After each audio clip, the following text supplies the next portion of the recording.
Whispers Under. A romance sleep story, presented by Bedtime Stories. Make yourself comfortable, close your eyes, take a slow, deep breath. And now, let the story begin.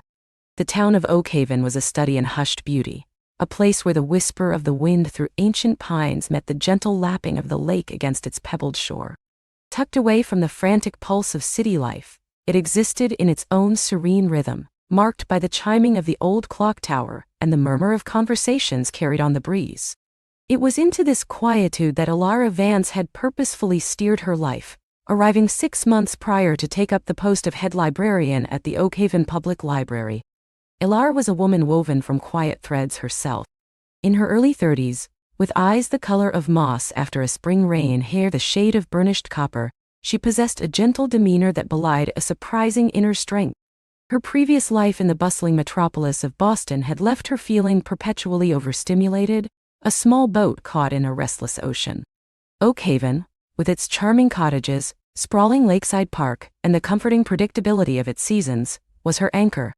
The library itself was a sanctuary, a venerable old building of warm brick and ivy, with a steeply pitched roof and windows that looked out onto a riot of carefully tended hydrangeas. Inside, it smelled of old paper and polished wood, a scent that Elara had come to associate with peace.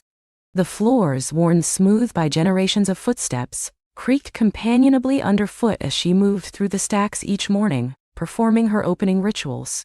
She'd switch on the lamps, their soft glow illuminating dusty moats dancing in the shafts of sunlight, and arrange the new arrivals with an almost reverent touch. Her days unfolded with a comforting sameness. She'd greet Mrs. Gable, who always arrived precisely at 10 for the daily crossword puzzle, and a chat about her prize-winning petunias. She'd help young Tommy Henderson find tales of dragons and knights, his bright eyes wide with imaginative wonder. She'd guide Mr. Albright to the latest historical biographies, his hands trembling slightly as he reached for the spines. Elara knew their reading preferences, their habits, their quiet routines, and she found immense satisfaction in being a part of this gentle ecosystem. The library was more than just a repository of books. It was the heart of Oakhaven, a place where stories lived not just on pages, but in the connections forged between people. Elara, with her earnest smile and genuine interest, had quickly become a beloved fixture, her quiet presence a soothing balm. She had even started a small whispering corner by the large bay window, where a collection of local history books and oral tradition transcripts lay, inviting patrons to delve into Oakhaven's past in hushed tones. The afternoon sun would stream through the window, warming the worn velvet armchair and illuminating the delicate dust motes that always seemed to dance in that particular patch of light. Despite the contentment she felt, there was, occasionally, a faint tremor of something akin to loneliness that would ripple through her, usually in the quiet twilight hours when the library closed and the last car had driven away. It was a fleeting, almost imperceptible feeling, like the soft echo of a distant bell, and she'd usually dismiss it by immersing herself in a particularly captivating novel, allowing other people's stories to fill the small, empty spaces in her own. One Tuesday morning, the tranquil rhythm of Elara's week experienced a subtle, yet profound, shift. She was perched on a rolling ladder, meticulously alphabetizing a shelf of classic literature, humming a soft, tuneless melody, when the front door chimed. She glanced down, expecting to see Mrs. Gable, but instead, a figure filled the doorway, blocking the morning light. He was tall, broad-shouldered, and seemed to bring with him the scent of sawdust and damp earth. His work boots were scuffed, his jeans dusted with fine wood shavings, and a faded plaid shirt stretched across a powerful chest. A thick, dark beard framed a strong jawline, and his hair, the color of rich loam, was pulled back in a loose, practical knot at the nape of his neck. He looked less like a typical library patron, and more like someone who belonged outdoors, wrestling with timber and stone. Elara felt an unexpected jolt, a sudden awareness of her own smallness and the delicate nature of the library around her. He moved with a quiet power, his gaze sweeping over the rows of books, a hint of something searching in his deep-set dark eyes. He was, she realized, utterly unlike anyone she had encountered in Oakhaven so far. He approached the circulation desk, his presence making the air feel a little denser, a little more charged. Elara descended the ladder, feeling a curious blend of apprehension and intrigue. "Good morning," she offered, her voice a shade softer than usual. "Can I help you?" His eyes, a startling shade of hazel flecked with gold, met hers. They were intense, direct, and held a certain guarded quality. "Morning," he rumbled, his voice a low timbre that resonated in the quiet space. "I'm looking for a book, a specific one." "Of course," Alara said, her professionalism kicking in. "What's the title?" He hesitated, then reached into the pocket of his jeans, pulling out a folded, slightly crumpled piece of paper. He smoothed it out on the counter. "It's called The Oakhaven Timber Guide, 1888 edition." Alara blinked. The Oakhaven Timber Guide? She'd never heard of it. The library held a decent collection of local history, but an 1888 guide on timber work sounded incredibly niche, and potentially very rare. "That's quite specific." "Yeah," he nodded, a faint, almost imperceptible curve to his lips. "I'm restoring the old town hall. The original blueprints are long gone, and I'm trying to match some of the old joinery and framing techniques. Old man Hemlock over at the hardware store, he swears by it. Said his grandpappy used to reference it for all his jobs around town." "Old man Hemlock," Alara mused, recognizing the name of the town's oldest resident, a veritable walking encyclopedia of local lore. If anyone would know, it would be him. She felt a spark of excitement. This wasn't just a request. It was a treasure hunt. "I can certainly look for it. It might be in our special collections or even archived off-site." "Appreciate it," he said, his gaze lingering on her for a moment longer than strictly necessary. "My name's Finn O'Connell." "Alara Vance," she replied, offering a small, polite smile. "It's a pleasure to meet you, Mr. O'Connell." "Just Finn," he corrected, a hint of amusement in his eyes. He paused, then added, "It's a nice library you've got here, Alara." The compliment, unexpected and delivered in his deep voice, warmed her cheeks slightly. "Thank you. I'm very fond of it." "I can tell," he murmured, his gaze sweeping over the polished wood and neatly arranged shelves once more before settling back on her. "Well, let me know if you find it. I'll check back in a couple of days." With a nod, Finn O'Connell turned and left, leaving behind a faint scent of cedar and a lingering impression of quiet strength. Alara watched him go, feeling the library settle back into its accustomed stillness, yet somehow it felt different.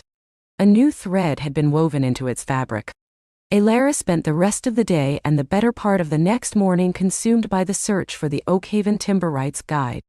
It was the kind of challenge she relished. She started with the online catalog, then the old card index, cross-referencing authors, subjects, and even local historical societies. Nothing. She then moved to the physical exploration, donning a pair of cotton gloves and a determined expression. She delved into the dusty back rooms, the forgotten alcoves, the shelves reserved for obscure local publications that rarely saw the light of day. She found a century-old cookbook, a collection of forgotten Oakhaven poetry, even a meticulously hand-drawn map of the original town plat, but no timber guide. The quest led her to the library's oldest section, a dimly lit corner tucked behind a towering oak bookshelf, which she affectionately called the Whispering Archives. It was here that books with delicate bindings and fragile pages were kept, their covers often worn smooth by time, and their stories held within a palpable sense of history. The air was cool and still, thick with the scent of aged paper and leather. She ran her fingers along the spines, her eyes scanning for any clue. It was meticulous, slow work, but she enjoyed the quiet intimacy of it, the feeling of connecting with the past. Just as a flicker of discouragement began to set in, her fingers brushed against a spine that felt different.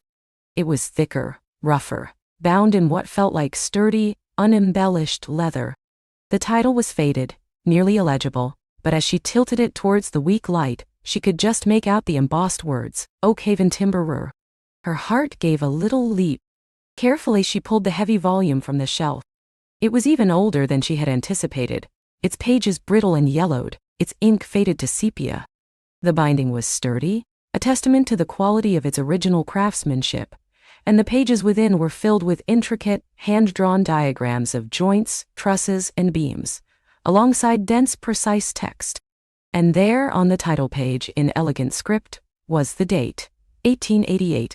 She had found it. Elara felt a rush of satisfaction, a quiet triumph that settled deep within her. The thought of Finn's reaction, the way his eyes might light up, brought an unexpected warmth to her chest. She carried the precious book to her desk, careful to handle it with the utmost gentleness, and placed it on a felt pad, ready for his return. Finn O'Connell came back 2 days later, just as the afternoon sun was beginning to slant goldenly through the library windows. Elara was helping a young woman find a book on gardening, her voice soft and reassuring, when the chime of the door announced his arrival. He stood there for a moment, scanning the room, and when his gaze found hers, a flicker of something unreadable passed through his eyes. He walked over to the desk, his presence once again filling the space with that quiet, earthy energy. "Any luck?" he asked, his voice low.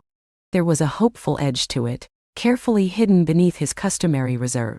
Elara smiled, a genuine, delighted smile that reached her eyes.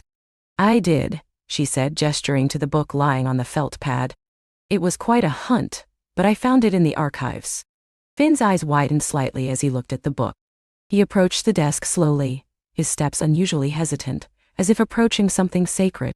He reached out a hand, calloused and strong, but paused just above the leather cover, as if afraid to touch it. "This is incredible," he murmured, his voice softer now. "I honestly didn't think anyone would find it. Old Man Hemlock said it was a long shot. It was tucked away, but it's in surprisingly good condition for its age," Elara explained, feeling a flush of pleasure at his reaction. "You'll need to handle it carefully, of course. We have special conditions for its use, given its fragility." He nodded, his gaze riveted on the book. "Of course. I wouldn't dream of mistreating it." He finally lowered his hand, his fingers tracing the faint outline of the title. "Look at those drawings, the detail. This is exactly what I needed." Elara watched him, fascinated. The gruff exterior seemed to melt away, revealing a focused intensity, an almost reverent appreciation for the craftsmanship of the past. He was no longer just a rugged carpenter. He was a scholar in his own right, driven by a deep respect for his trade and the history embedded within it. "It details all the original joinery techniques used in Oakhaven's early buildings," Elara explained, leaning forward slightly, caught up in his enthusiasm. "And there are specific sections on timber selection unique to this region." "That's it," he confirmed, looking up at her, a rare, genuine smile breaking through his beard. It transformed his face, softening the sharp angles and lighting his hazel eyes with a warm glow. "You're amazing, Elara. Thank you." The sincerity in his voice, the unexpected warmth of his smile, sent a little shiver down Elara's spine. It was a pleasant sensation, a quiet awakening in a corner of her heart she hadn't known was dormant.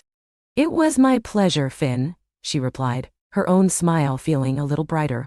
"I enjoy a good mystery."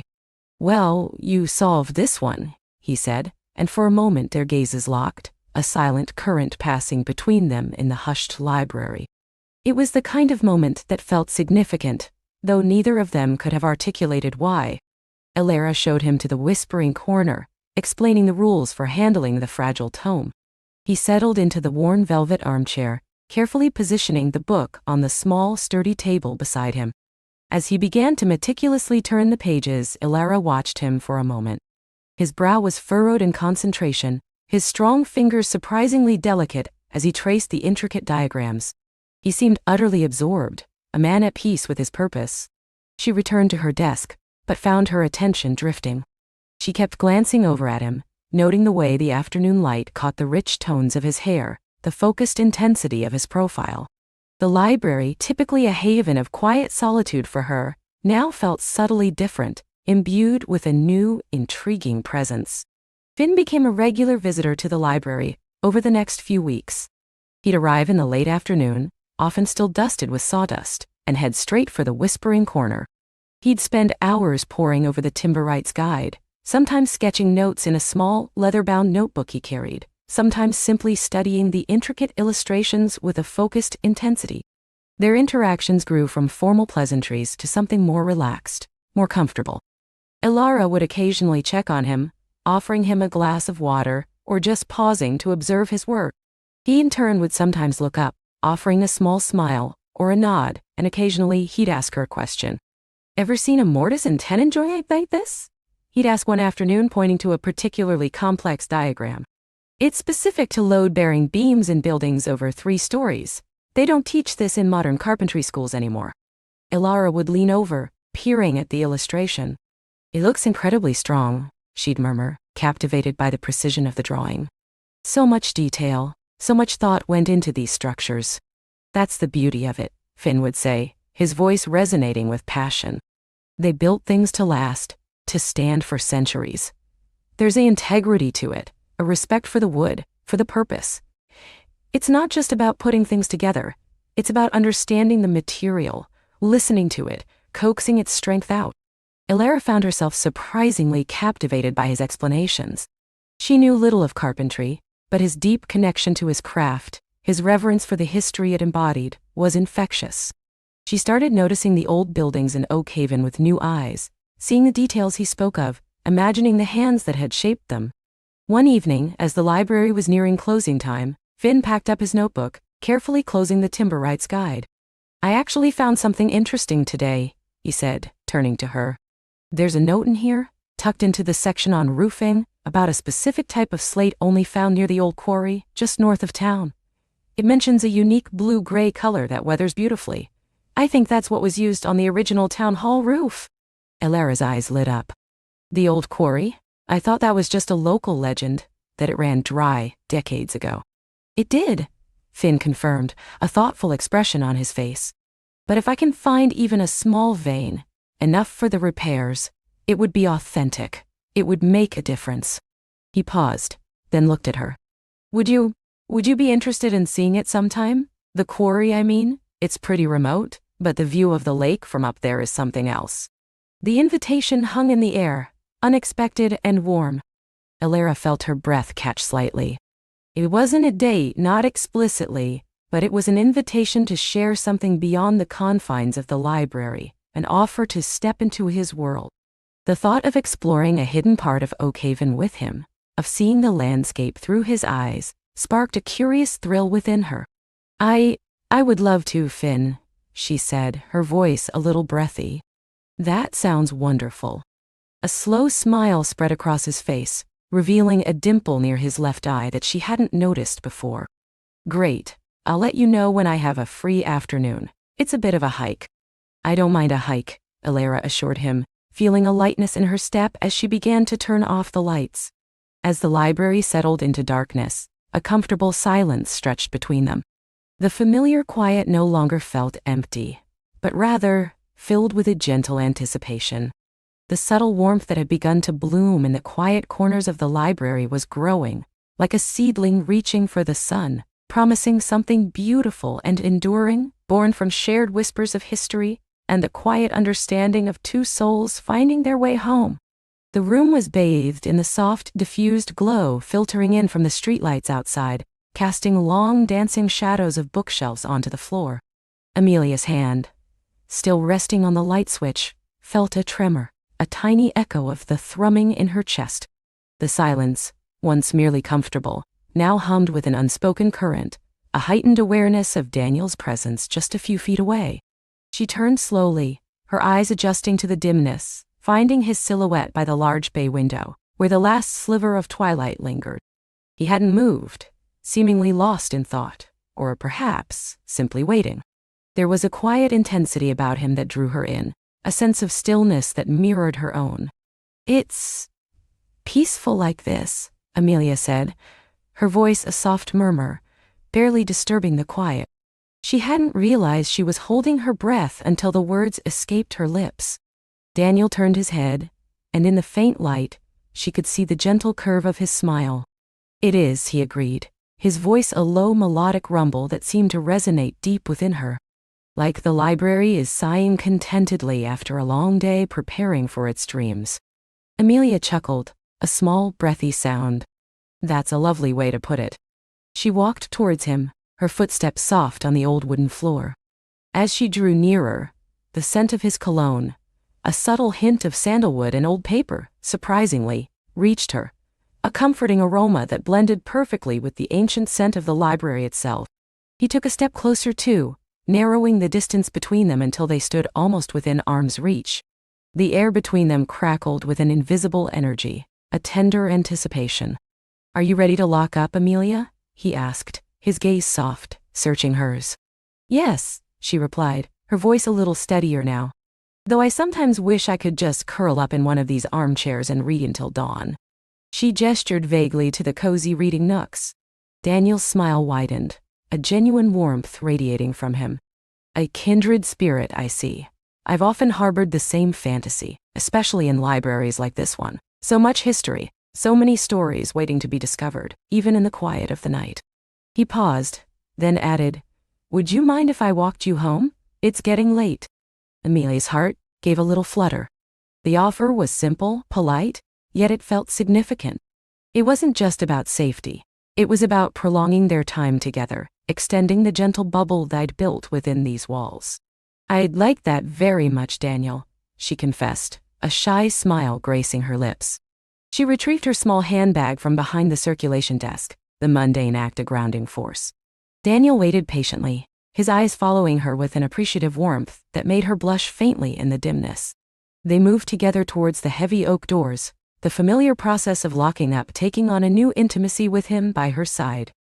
The click of the lock echoed in the silent space, a definitive end to the day's work, and a gentle beginning to something new. Stepping out into the cool evening air, Amelia pulled her cardigan tighter around her. The small town of Havenwood was quiet, its streets dimly lit by old-fashioned lampposts that cast pools of amber light on the cobblestones. A gentle breeze rustled the leaves of the ancient oak trees lining the street, a soft whisper against the tranquil night. "It's a beautiful night," Daniel observed, his hands tucked into his pockets as they began to walk. His pace was unhurried, matching hers perfectly. "It is," Amelia agreed, breathing in the crisp air. "I love Havenwood at night. It feels like the town holds its breath, waiting for the stories of tomorrow to begin." Daniel chuckled softly. "You have a poet's soul, Amelia. You see the magic in the everyday." Amelia felt a warmth spread through her at his compliment. "And you, Daniel, see the history in every stone, every whisper of the past." She glanced at him, her eyes catching the way the lamplight illuminated the strong line of his jaw, the thoughtful curve of his lips. They walked in comfortable silence for a while, the rhythmic sound of their footsteps on the pavement the only interruption to the night's quiet. It wasn't an empty silence, but one filled with shared understanding, a quiet communion that felt more profound than any conversation. Amelia found herself relaxing into his presence, a sense of ease settling over her that she rarely experienced with anyone else. "How was your research today apart from our unexpected discovery?" she asked, breaking the quiet spell. Daniel smiled. "Productive thanks to your incredible organization. I made significant headway with the town council minutes from the late 19th century. There was a surprising amount of debate over the construction of the town square fountain.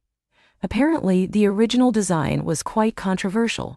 Amelia listened, captivated, as he recounted anecdotes from the past, bringing dusty records to life with his vivid descriptions and genuine enthusiasm. He spoke of the hopes and fears of people long gone, painting a rich tapestry of Havenwood's history, and in doing so, revealed glimpses of his own passionate heart. She, in turn, found herself sharing stories of the library's regulars, Mrs. Henderson and her weekly request for classic mysteries, young Leo and his boundless curiosity about dinosaurs, Mr. Davies and his love for gardening books. It was a comfortable exchange, a reciprocal unveiling of their worlds.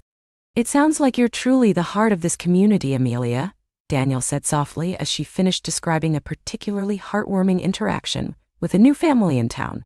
Not just the keeper of its stories, but a part of its living, breathing narrative. His words touched her deeply, a feeling of being seen and appreciated washing over her.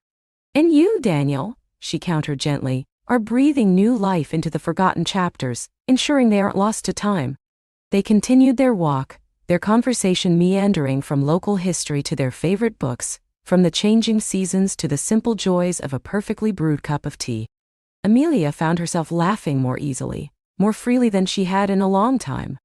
Daniel had a way of drawing her out, of making her feel entirely comfortable being herself, without pretense or hesitation. As they turned onto her street, a quiet lane lined with quaint Victorian houses, a sense of gentle melancholy began to creep in. Their time together was drawing to a close, and a part of her wished the walk could go on indefinitely. "This is me," Amelia said, gesturing towards a charming blue house with a small, well-tended garden, its porch light casting a warm glow. A climbing rose, heavy with fragrant white blooms, framed the front door. Daniel stopped at the bottom of her steps, turning to face her. The lamplight caught the flecks of gold in his eyes, making them sparkle. "It's lovely, Amelia. It suits you." A blush warmed her cheeks.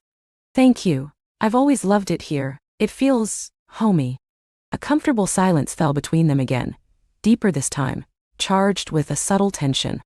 The air seemed to shimmer with unspoken words, with the weight of the moments they had shared, and the promise of those yet to come. Daniel's gaze softened, drifting from her eyes to her lips, and Amelia's breath hitched in her throat. Her heart was beating a rapid, hopeful rhythm against her ribs. He reached out, slowly, his hand gently finding hers. His fingers were warm, strong, and his thumb brushed lightly over her knuckles, sending a delicious shiver up her arm. It was a simple touch, yet it felt incredibly intimate, a silent declaration of connection. "I had a wonderful evening, Amelia," he said, his voice a low whisper, his eyes never leaving hers. "Thank you for sharing your library and a piece of your world with me." "The pleasure was all mine, Daniel," she replied, her voice a little breathy. She squeezed his hand gently, a silent invitation for him to linger. He did. He held her gaze for another long moment, and Amelia felt herself falling deeper into the warmth of his presence. There was a question in his eyes, a hesitant hope, and she knew her own reflected the same. The distance between them, though small, felt vast, filled with unexpressed longing. Then, with a soft sigh, he released her hand, though his fingers lingered for a second longer, a faint warmth remaining on her skin. "Good night, Amelia," he said, his voice tinged with a reluctant farewell. "Good night, Daniel," she whispered back, watching him as he turned and slowly made his way back down the street, disappearing into the shadows. Amelia stood on her porch for a long time, the cool night air prickling her skin, but the warmth of Daniel's touch still tingling on her hand. Her mind replayed every word, every glance, every shared smile. The quiet understanding, the comfortable silences, the way he listened with such genuine interest, it all coalesced into a profound sense of rightness. Daniel wasn't just a fellow lover of history, he was someone who saw Amelia beyond the quiet librarian. The ceiling of warmth she'd felt in the library was now definitely blooming, a soft, fragrant flower unfurling within her chest. She went inside, the house feeling a little emptier than usual, yet filled with a new, sweet anticipation. As she prepared for bed, she found herself humming a forgotten tune, a lightness in her step she hadn't felt in years. The thought of seeing Daniel again, of continuing their quiet conversations, of exploring this burgeoning connection, filled her with a joy that was both gentle and exhilarating. The next morning, Amelia woke with a smile already on her lips. The sun streaming through her window seemed brighter, the birdsong outside more melodious. Her first thought was of Daniel, and the memory of his warm hand holding hers brought a flush to her cheeks. She found herself checking her appearance a little more carefully than usual, choosing a blouse in a soft lavender that she knew brought out the color of her eyes. The library, when she arrived, seemed to hold a different kind of energy. It still felt like home, but now it was a home infused with the recent memory of shared moments and unspoken promises. She half expected to see Daniel already seated at his usual table, but the chair remained empty. A tiny pang of disappointment flickered through her, quickly replaced by a quiet patience. He would come. He always did. And he did. Just before noon, the familiar sound of the library door opening and closing brought a subtle lift to her spirit. She looked up from cataloging a new donation of local poetry to see Daniel standing there, a leather satchel slung over his shoulder, a polite smile gracing his lips as he met her gaze. "Good morning, Amelia," he said, his voice warm and familiar. "Good morning, Daniel," she replied, her smile feeling genuine and unforced. "Sleep well?" "Very well, thank you. And you?" He walked towards the circulation desk, his eyes alight. "Peacefully," she admitted. "Did you find everything you needed for your research today?" "I think so," he said, placing his satchel on the table he'd claimed as his own. "Though, I confess I was more eager to see if you had arrived." His gaze held hers, a silent message passing between them that sent a delicious shiver down her spine. Amelia's cheeks warmed again.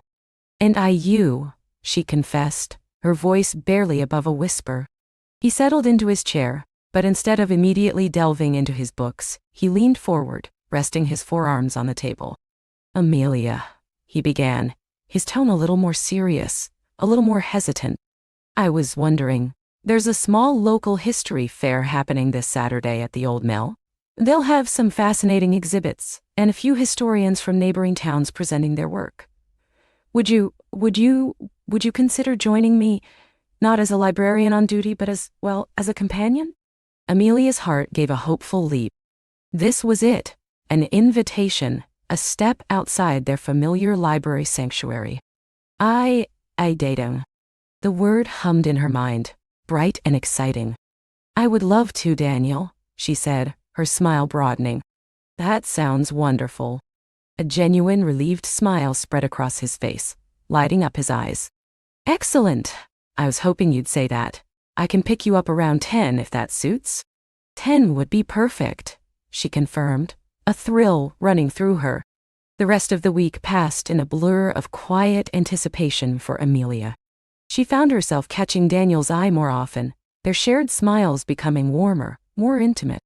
Their conversations, while still largely centered around history and books, now carried an undercurrent of personal revelation, a gentle probing into each other's lives beyond their shared passion. He learned about her quiet weekends spent tending her garden or baking, her love for old films, and her dream of one day visiting the great libraries of the world. She, in turn, discovered his surprising talent for sketching old buildings, his fondness for jazz music, and his childhood spent exploring forgotten battlefields with his history professor father. Each day, the seedling of their connection grew a little stronger, its roots delving deeper into the fertile ground of mutual respect and burgeoning affection. The library, once a haven of solitary contemplation for Amelia, was now infused with the quiet joy of shared presence, a place where their story was gently unfolding. Saturday morning dawned clear and bright, a perfect autumn day. Amelia dressed carefully, choosing a soft wool dress in a forest green that complemented her auburn hair, and a delicate silver necklace that had belonged to her grandmother. She felt a nervous excitement fluttering in her stomach, a feeling she hadn't experienced since her youth. Promptly at 10, Daniel arrived. He looked effortlessly charming in a tweed jacket and dark trousers, a subtle cologne clinging to him. When she opened the door, his eyes widened slightly, a look of genuine admiration in their depths that made her blush.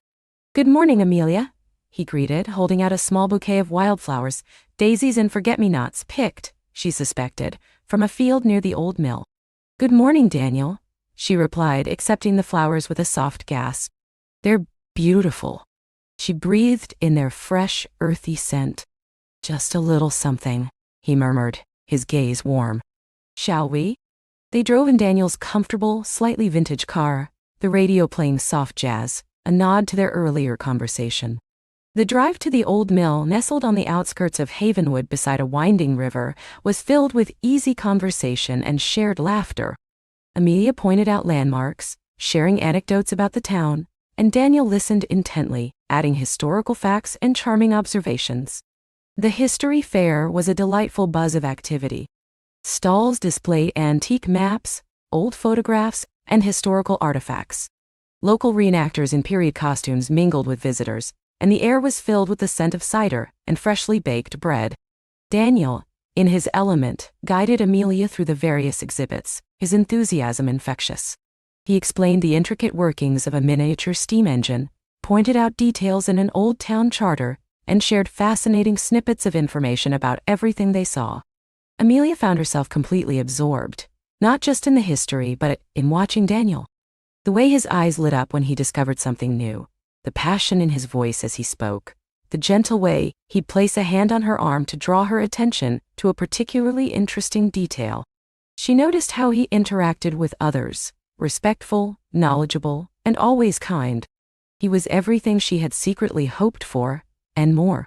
They lingered at a stall showcasing old Havenwood photographs, examining sepia-toned images of familiar streets and buildings, now bustling with carriages and horse-drawn carts. "Look at this," Daniel said, pointing to a photo of the library, looking almost identical to its current state, but with people in Victorian dress milling about. "It's barely changed. It's truly a testament to the town's dedication to preserving its heritage." "It is," Amelia agreed, a wistful smile on her face. "Sometimes when I'm there late at night, I can almost hear the echoes of the past within its walls." Daniel turned to her, his gaze tender. "I believe you can, Amelia. You have a way of connecting with history that goes beyond facts and dates. You feel its heartbeat." His words resonated deeply with her, touching a part of her soul that few had ever seen. She felt a profound sense of understanding, of being truly seen. "And you, Daniel," she said softly, "you make that heartbeat audible to others." They paused by the river, watching the water flow gently past the ancient mill wheel. The sun dappled through the autumn leaves, painting shifting patterns on the ground. Daniel reached out, his fingers lightly brushing hers, and this time, their hands intertwined naturally, a comfortable, effortless fit. Amelia's heart swelled with a quiet joy, a feeling of deep contentment settling over her. "This has been a perfect day, Daniel," she murmured, leaning her head slightly on his shoulder as they walked. He squeezed her hand gently.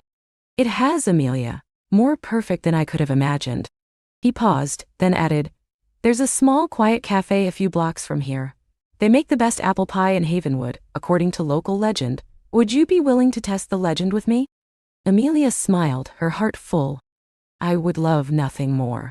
As they walked towards the cafe, hand in hand, a comfortable silence settled between them once more. It was a silence filled with the warmth of shared laughter, the quiet understanding of two souls deeply connected, and the sweet promise of many more perfect days to come. The seedling that had begun in the quiet corners of the library was now a flourishing young plant, its roots strong, its blossoms fragrant, promising a lifetime of shared stories and gentle affection. The journey ahead felt wide open, inviting, and wonderfully bright. The journey ahead felt wide open, inviting, and wonderfully bright. The days that followed wove themselves into a tapestry of quiet joys and deepening affection. Their library dates remained a cornerstone, but they began to ripple outwards, coloring the edges of their separate lives with shared experiences. Liam would often arrive with 2 steaming mugs of coffee from the little cafe down the street, one for Alara precisely how she liked it, with a whisper of cinnamon.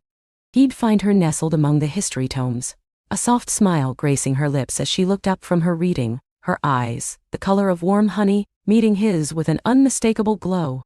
They no longer needed words to fill every pause. A shared glance over a particularly poignant passage, a gentle brush of fingers as they reached for the same book, the comfortable rhythm of their breathing in the hushed quiet of the library. These were the new languages they spoke, eloquent in their simplicity. Liam found himself lingering longer after the library closed, walking Alara home through the twilight-kissed streets, the scent of blooming jasmine heavy in the air.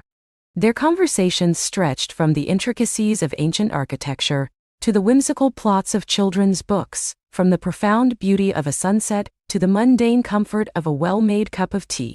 Each story shared, each thought voiced, was another thread woven into the sturdy fabric of their connection. One blustery Saturday afternoon, rain lashing against the library windows, Liam suggested a change of scenery. "There's a small independent bookstore a few towns over," he proposed, his voice a low rumble that always sent a shiver of warmth through Alara. "They have an incredible rare book section, and a rather charming little cafe attached, perfect for hot chocolate on a day like this." Alara's eyes lit up. A new bookstore, rare books, and hot chocolate with Liam. It sounded like an adventure tailor-made for her soul. "That sounds absolutely perfect," she agreed, her smile radiant. The drive was punctuated by the rhythmic swish of the wipers and comfortable chatter. Liam recounted humorous anecdotes from his early days as an architect, stories of mismeasurements and quirky client demands, while Alara shared tales of unexpected discoveries in the library archives, forgotten letters, pressed flowers tucked between pages, the silent whispers of lives long past. They found joy in the easy flow of their conversation, the way one story naturally led to another, revealing layers of personality and experience. The bookstore itself was a treasure trove, a labyrinth of dusty shelves and cozy nooks. The scent of old paper and roasted coffee mingled in the air, a perfume Alara found utterly intoxicating. Liam, usually so precise and organized, seemed to lose himself in the aisles, his architect's eye appreciating the intricate bindings and structural integrity of the antique volumes. He pointed out first editions of authors Alara admired, his fingers tracing the gilded spines with a reverence that mirrored her own. They eventually settled into the attached cafe, steaming mugs of rich hot chocolate warming their hands. Alara watched Liam across the small, worn wooden table, the soft cafe lighting illuminating the gentle lines around his eyes as he smiled.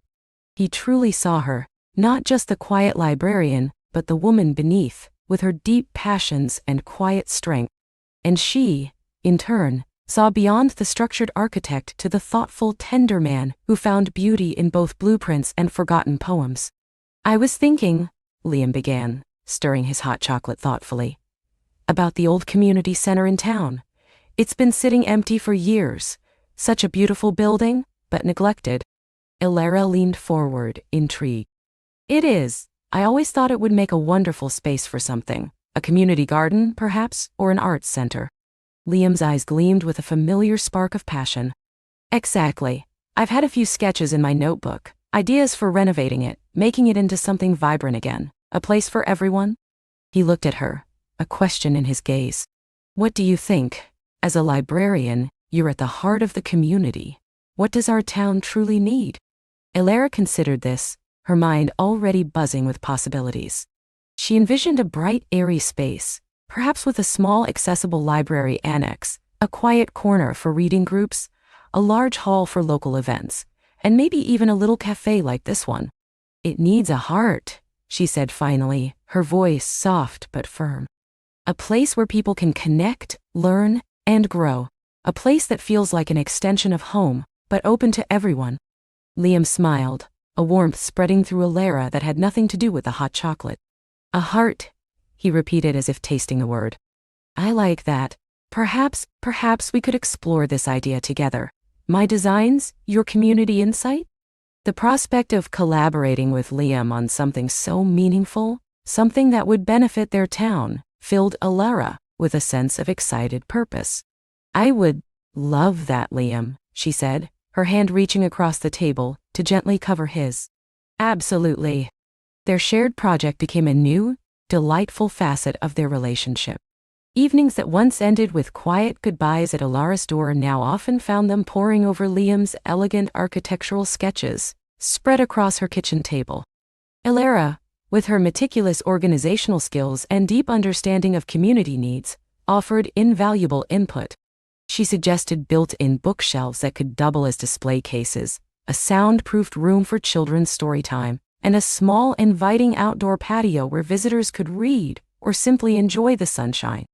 Liam, in turn, found himself sketching whimsical details he might never have considered before. A stained glass window inspired by a favorite book cover, a reading nook shaped like a giant, open book, a tiny hidden garden for contemplation. "You bring out the best in my designs, Alara," Liam confessed one evening, leaning back in his chair, a contented sigh escaping him. "You give them soul." Alara's cheeks flushed, but her heart swelled with pride and affection. "And you bring my dreams for the community to life, Liam. You give them form." Their conversations deepened beyond the community center. They shared stories from their childhoods, moments of vulnerability, dreams they'd held close to their hearts for years. Alara learned about Liam's quiet resilience after losing his parents young, his drive to create spaces that fostered connection and joy. Liam discovered Alara's secret ambition to one day curate a special collection of local history, preserving the town's stories for future generations. These revelations, whispered in the soft glow of a bedside lamp, or over a shared meal, wove an even tighter bond between them. One crisp autumn evening, Alara invited her best friend Clara over for dinner. Clara, a vivacious art teacher with a laugh that could fill any room, had been eager to finally meet the man who had, as she'd put it, put that dreamy, far-off look in Alara's eyes. Liam, usually reserved with new acquaintances, charmed Clara effortlessly. He listened intently as she recounted humorous classroom anecdotes, offered thoughtful observations on the local art scene, and even helped her untangle a particularly stubborn knot in her yarn project. Clara was an avid knitter. Elara watched, a warmth spreading through her chest, as Clara, initially full of teasing questions, softened and clearly approved. "He's wonderful, Elara," Clara whispered conspiratorially later, after Liam had gone home, promising to bring fresh croissants in the morning. "He looks at you like you're the most fascinating book he's ever read, and he makes you laugh, that genuine, uninhibited laugh I haven't heard in ages." Elara smiled, a soft, contented smile. "He is," she agreed simply, knowing Clara understood the unspoken depth of her feelings. Their relationship continued to grow, steady and strong, like a magnificent old oak tree. They started a tradition of Sunday morning walks in the nearby botanical gardens, a quiet communion with nature, hand in hand. Elara would point out interesting plant species, sharing snippets of botanical facts she'd learned from books, while Liam would admire the elegant curves of the pathways, the way light filtered through the canopy, and the structural beauty of the conservatories. These walks were often silent, a comfortable quiet that spoke volumes about their shared peace. One particularly beautiful Sunday, as they sat on a secluded bench beneath a weeping willow, the sunlight dappling through its leaves, Liam turned to Elara. "You know," he began, his voice low, "I've been thinking a lot about the future, not just the community center but our future." Elara's heart gave a little flutter, but she met his gaze calmly. "Oh." He took her hand, his thumb gently tracing the back of her fingers. "I've always envisioned a home, not just a house, a place filled with books, of course. A big, sunlit kitchen. A quiet study where one could lose themselves in thought or design. A garden for growing things, both plants and ideas." He paused, his gaze searching hers. "And lately, I can't picture that home without you in it, Elara." The words hung in the air, gentle and profound. It wasn't a proposal, not yet, but it was a declaration of intent, a quiet laying out of a shared dream. Elara felt a rush of emotion, joy, gratitude, and a deep, unwavering certainty. This was it. This was the home she had always longed for, not just a physical space, but a spiritual one, built with kindness, understanding, and an abundance of love. "Liam," she whispered, her voice thick with emotion, "I can't picture it without you either." She squeezed his hand, her eyes glistening. "A home filled with books, a sunny kitchen, a quiet study, and a garden for growing things. It sounds like a perfect story." He smiled, a slow, tender smile that reached his eyes, crinkling them at the corners. "A perfect story, Elara, and I believe we're just beginning to write the best chapters." They sat there for a long time, the gentle rustle of the willow leaves above them, the distant murmur of other garden visitors, and the quiet beating of two hearts in perfect harmony. The journey ahead, which had once felt wide open and bright, now felt like a beautifully unfolding narrative, rich with promise, brimming with untold stories, and steeped in a love that grew deeper and more profound with each passing day. The seedling had indeed blossomed, its roots intertwined, its branches reaching towards a shared horizon, ready for whatever wonders the future held. They eventually stirred from the arbor, the afternoon sun now a little lower, painting the edges of the leaves with gold. Their hands found each other, fingers intertwining naturally, a silent promise in the simple touch. The world beyond the garden still hummed with life, but for Elias and Clara it felt as though they carried a piece of that secluded tranquility with them, a quiet echo of the profound connection they had just shared. As they walked, Clara leaned her head momentarily on Elias's shoulder, a sigh of contentment escaping her lips. "I feel as if I've just woken up," she murmured, "to a world I always knew existed, but had forgotten how beautiful it truly was." Elias squeezed her hand. "You've always been awake, my love. Perhaps now you just see it through different eyes." He looked down at her, his own eyes alight with a deep, abiding joy. Our eyes. The conversation that evening over a quiet dinner was filled with a sense of exhilarating possibility. It wasn't about grand plans, but about the small, precious steps that would lead them forward. They spoke of shared dreams, of future mornings, of making a home together where their intertwining roots could truly take hold. The ease with which they discussed these things, the natural flow of their thoughts merging and harmonizing, was a testament to the depth of their understanding. There were no awkward silences, only comfortable pauses where unspoken affection filled the air. The decision to find a place together came as naturally as breathing. They spent weekends exploring charming neighborhoods, their hands still clasped, their laughter echoing through empty rooms as they envisioned furniture, shared meals, and quiet evenings. They didn't need a mansion, they needed a space that felt like them, a haven of peace and warmth. They eventually found it in a small cottage on the outskirts of town, with a bay window overlooking a blossoming cherry tree, and, to Clara's delight, a neglected but promising patch of garden in the back. Moving in was a joyous chaos of boxes, shared meals on the floor, and the delightful discovery of each other's quirks. Elias, meticulous in his work, proved surprisingly relaxed about the order of their shelves, often finding Clara's misplaced items with an amused shake of his head. Clara, who loved to plan, discovered a spontaneous side when Elias would whisk her away for impromptu picnics in the living room or late-night stargazing from their small patio.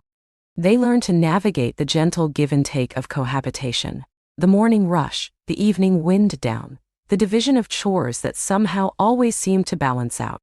Their love wasn't a constant crescendo, but a symphony of quiet moments and vibrant swells. It was Elias leaving a fresh cup of tea by Clara's bedside when she had an early meeting, or Clara humming his favorite tune as she cooked dinner. It was the way they instinctively reached for each other's hand when walking, or the shared glance across a crowded room that spoke volumes.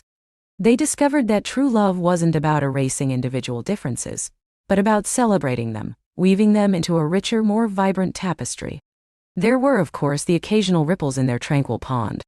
A forgotten bill, a miscommunication about weekend plans, a difference of opinion on the shade of paint for the living room. These moments, however, never escalated into anything more than gentle debates, resolved with patience, a willingness to listen, and often, a shared laugh. Elias learned that Clara's passion for vibrant colors stemmed from a deep-seated joy, and Clara understood Elias's preference for calming neutrals reflected his need for peaceful sanctuary. They compromised, choosing a soft sage green that brought the serenity of the garden indoors, a color they both came to adore. These small tests only solidified their bond, proving that their love was resilient, built on a foundation of respect and unwavering affection.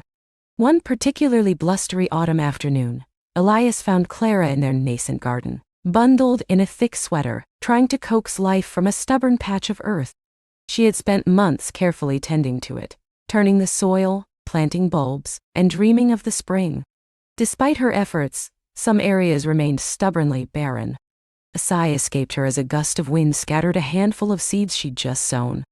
Elias watched her for a moment from the back door, a thoughtful expression on his face. He walked over, knelt beside her, and gently took her hand, his thumb tracing soothing circles on her skin. "It's all right, my love," he said softly. "Gardens take time, and sometimes they surprise you." Clara looked up at him, a touch of frustration in her eyes. "I just want it to be beautiful, like the one where we truly found each other." Elias smiled. "It's easy beautiful, Clara, because it's yours scours, and it will grow just like we have. Remember that seedling? It didn't become a tree overnight. It needed care, patience, and the right environment." He pulled a small, carefully wrapped package from his pocket. "I was saving this, but perhaps now is the perfect time." Inside was a delicate silver charm, a tiny, exquisitely detailed arbor, complete with miniature climbing roses. Clara gasped, her eyes welling up. "Elias, it's perfect." "A reminder," he said, hooking it onto a chain he'd brought, "of where our journey truly began, and a promise that we'll always nurture what we've built, even when the wind blows." He then produced a small packet of seeds, different from the ones Clara had been trying to plant. "These are forget-me-nots. They're hardy, beautiful, and they bloom year after year. A symbol, perhaps, of our love." Together, they carefully planted the forget-me-not seeds in a small, sheltered corner of the garden, their heads close, their shoulders brushing. As the first drops of rain began to fall, cleansing the air and nourishing the earth, Clara knew with absolute certainty that this garden, like their love, would indeed flourish. It was a few weeks later, on a crisp winter evening, as they sat by the crackling fireplace in their cozy cottage, that Elias knelt before her, not in a grand gesture, but with a quiet sincerity that mirrored the depth of his feelings. He held a small velvet box in his hand. The ring inside was simple, elegant, with a single, luminous pearl, reminiscent of the moonlit arbor where their love had truly bloomed. "Clara," he began, his voice a little husky with emotion. Clara, tears streaming down her face, didn't hesitate. "Yes, Elias, 1,000 times, yes." She pulled him into a fervent embrace, their hearts beating a joyful rhythm against each other. The warmth of the fire, the scent of pine from the small tree they had just decorated, and the promise of a lifetime together filled their little cottage with an incandescent glow. Their wedding was a reflection of their love, intimate, heartfelt, and surrounded by nature. They chose a beautiful arboretum, a place reminiscent of their first profound connection, for the ceremony. The vows they exchanged beneath a canopy of ancient oak trees were not just words, but promises etched deep into their souls, spoken with a clarity and conviction that moved every guest. Clara wore a simple, elegant gown adorned with delicate lace, and Elias looked at her as if she were the most beautiful vision he had ever seen. The reception was a joyful gathering in a sunlit conservatory, filled with laughter, good food, and the easy camaraderie of friends and family who cherished them. Every detail, from the wildflowers adorning the tables to the soft acoustic music, spoke of their quiet elegance and profound connection. Life as husband and wife was even more beautiful than they had imagined. It wasn't a dramatic shift, but a deepening of the love they already shared, a strengthening of the bond that now felt unbreakable. Their cottage became their sanctuary, a place where dreams were nurtured and worries were eased. The little garden, under their combined care, slowly transformed. The forget-me-nots bloomed in a vibrant carpet of blue each spring, and Clara, with Elias's steady help, brought the rest of the patch to life with roses, lavender, and a small flourishing patch of herbs. It became a living testament to their patience, their shared vision, and the enduring beauty of growth. They learned to navigate the gentle ebb and flow of married life, supporting each other through professional successes and challenges, celebrating small victories, and comforting each other through life's inevitable disappointments. They traveled, exploring new landscapes and cultures, always returning to their cottage with a renewed appreciation for their shared haven. They discovered new hobbies together, long hikes in the countryside, cooking elaborate meals from their garden's bounty, evenings spent reading aloud by the fire. Years unfolded, each one adding new layers to their love story. Their conversations grew richer, their silences more comfortable. Elias still left Clara tea in the mornings, and Clara still hummed his favorite tunes. The spark that had ignited in the garden all those years ago had not faded. Instead, it had transformed into a steady, radiant flame, warming their lives and illuminating their path. One soft summer evening, many years after their first profound encounter, Elias and Clara sat on a weathered wooden bench in their own garden, now a vibrant tapestry of colors and scents. The cherry tree they had first admired from their bay window had grown taller, its branches casting long, gentle shadows. The forget-me-nots continued their annual bloom, a sea of blue at their feet. Clara leaned her head on Elias's shoulder, just as she had done all those years ago, a comfortable silence settling between them. Her hair now had threads of silver woven through it, and there were gentle lines around Elias's eyes that only deepened the kindness in their gaze. But their hands, still intertwined, felt as young and vital as ever. "Do you remember," Clara murmured, her voice soft, "that day in the arbor? It feels like yesterday, and a lifetime ago, all at once." Elias chuckled, a warm, resonant sound. "I remember every detail, the scent of the roses, the way the light fell through the leaves, the absolute certainty that you were the one. It was as if the world held its breath just for us." "And it still does, sometimes," Clara whispered, squeezing his hand. "Every time I look at you, I see that boy in the garden, and the man who has become my whole world. Our seedling truly blossomed, didn't it?" Elias turned to her, his eyes filled with a love that time had only deepened. "It did, my love.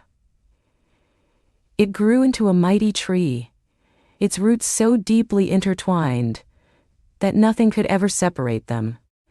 Its branches reached towards the sky, bearing the fruit of our shared dreams, our laughter, our quiet moments, and our unwavering love. The sun dipped below the horizon, painting the sky in hues of lavender and rose. The air grew cool, carrying the sweet scent of night-blooming jasmine. Above them, the first stars began to twinkle, vast and eternal, much like the love that had taken root between them. They sat there, side by side, their hearts beating in a rhythm of perfect harmony, enveloped by the beauty of their garden, their home, and their life together. The journey ahead, which had once felt wide open and bright, had unfolded into a beautifully rich narrative, brimming with cherished memories, untold everyday joys, and a love that grew deeper and more profound with each passing day. The seedling had indeed blossomed, its roots intertwined, its branches reaching towards a shared horizon, holding the wonders of a lifetime, steeped in a love that was now and forever complete.